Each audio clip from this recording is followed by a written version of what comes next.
قرآن پاک سے ایک خاص وظیفہ، ایک خاص روحانی علاج الحمدللہ عز و جل وہ بتایا جاتا ہے۔ اور آج جو وظیفہ میں آپ کو عرض کرنے جا رہا ہوں وہ وظیفہ ایسا ہے کہ الحمدللہ عز و جل وہ وظیفہ سلسلہ چشتیہ کے عظیم پیشوا، عظیم بزرگ جن کا لقب محبوب الہی ہے، جن کا لقب شیخ المشائخ ہے، جن کا لقب سلطان المشائخ ہے، جی ہاں، نظام الدین اولیاء رحمت اللہ تعالی علیہ، اور آپ کا نام پاک محمد ہے۔ سرزمین ہند پر اللہ تبارک و تعالی نے جن اولیاء کرام رحمہم اللہ السلام کو پیدا فرمایا اور جن کے مزارات طیبات ہیں سرزمین ہند پر، تو انہی میں الحمدللہ عز و جل ایک پیارا نام خواجہ نظام الدین اولیاء رحمت اللہ تعالی علیہ کا بھی۔ حضرت خواجہ نظام الدین اولیاء رحمت اللہ تعالی علیہ فرماتے ہیں، جب کسی مشکل میں پھنس جاؤ نا تو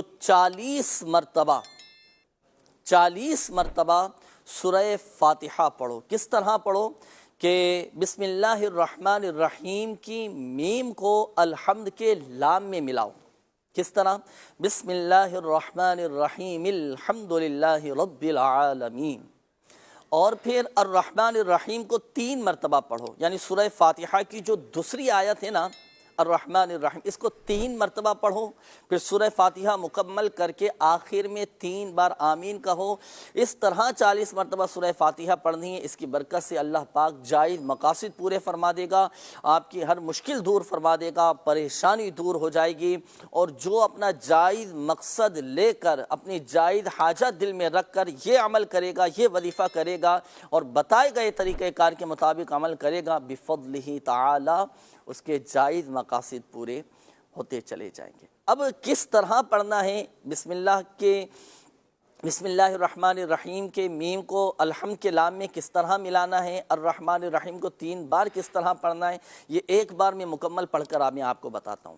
بسم اللہ الرحمن الرحیم الحمدللہ رب العالمین الرحمن الرحیم الرحمن الرحیم الرحمن الرحیم، یہ 3 مرتبہ پڑھا۔ اچھا، اب پوری سورہ فاتحہ پڑھیں۔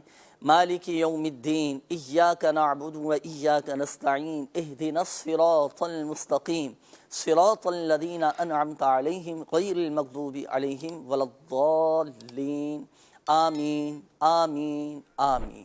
آخر میں 3 بار اس طرح آمین کر۔ اب یہ 1 مرتبہ پوری سورہ فاتحہ ہوئی، تو اسی طرح 40 مرتبہ پڑھنا ہے۔ 40 کی تعداد جب پوری ہو جائے پھر گڑ گڑا کر اللہ تبارک و تعالی کی بارگاہ میں حضور دل کے ساتھ، یقین کامل کے ساتھ دعا کیجئے، دعا بھی قبول ہوگی، جائز مقاصد بھی پورے ہوتے چلے جائیں گے۔ اللہ پاک تلاوت قرآن کی برکت سے ہمارے دلوں کو روشن و منور فرمائے، تلاوت قرآن کی برکت سے اللہ پاک ہمارے دلوں کے غم کو دور فرمائے۔